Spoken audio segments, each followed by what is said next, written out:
As a state جو ہے وہ ہماری فارن پالیسی کبھی بنی نہیں ہے کہ یار ہمیں کرنا کیا ہے. ایک چیف آتے ہیں, کوئی بھی آ رہا ہو, ابھی بھی کیوں وہ پچھلے ہوں, آج سے 50 سال پرانے ہو, جو بندہ آتا ہے وہ ایک اپنی اسٹریٹجی, یار میری یہ 3 سال کی چیز ہے بس. بدقسمتی ہے نا پاکستان کی تاریخ میں آپ کو مثال ایم کیو ایم کا دے دوں گا. ایک جرنیل آتا ہے ایم کیو ایم کو بناتا ہے, دوسرا جرنیل آتا ہے اس کو توڑتا ہے, تیسرا جرنیل آتا ہے اس کو پھر بناتے ہیں, چوتھا جرنیل آتا ہے اس کو پھر توڑتے ہیں. قسمت ہے ابھی حافظ صاحب آتے ہیں اس کو پھر بناتے ہیں.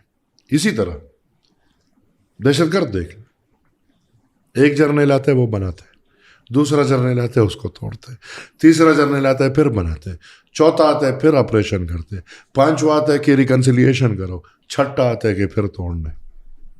تو آپ کی بات کا جواب اسی میں ہے کہ فوراً تو چھوڑ دیں. ہمارے ملک کے اندرون کسی بھی پالیسی میں کنٹینویشن نہیں, کسی بھی پالیسی میں. اس کی وجہ کیا ہے آپ کو, مین وجہ اس کی کیا ہے؟ سسٹم ہائی جیکڈ ہے. نہیں, اگر ہائی جیک بھی ہے تو پھر بھی پالیسی تو بن سکتی ہے نا. تو وہ بیچارے پالیسی میکرز جو ہیں وہ میں ان کو اتنا معتبر نہیں سمجھتا کہ وہ کمپیٹنسی کی آپ کو لگتا ہے کیا؟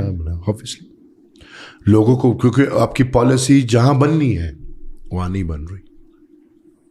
ایک سیاستدان کہے کہ ہاں یہ پالیسی اسمبلی کی مرضی سے بن رہی ہے, بالکل ہم ماننے کو تیار ہیں. یہاں پہ آپ کو پتہ ہے فورن منسٹر نام کا ہوتا ہے. فورن منسٹر اپنی مرضی سے ذرا ہندوستان یا افغانستان کے ساتھ تعلقات بنائیں, اس کو سمجھ آ جائے گی. ہمارے بھائی ہمارا فورن اندرونی policy everything is related to our defence. تو ڈیفینس پھر وہ اپنی مرضی سے سوچتا ہے, اس کو پھر ظاہر سی بات ہے جب اختیار بندوق والے کے پاس ہے تو وہ چاہے گا کہ ایسا کچھ ہو کہ بندوق کی ضرورت ہو, بندوق والے کی ضرورت ہو. گھوڑا, وہ اردو کا محاورہ ہے, گھوڑا گھاس سے دوستی کرے گا تو کھائے گا کیا, لہٰذا اسی وجہ سے ہم مار کھا رہے ہیں.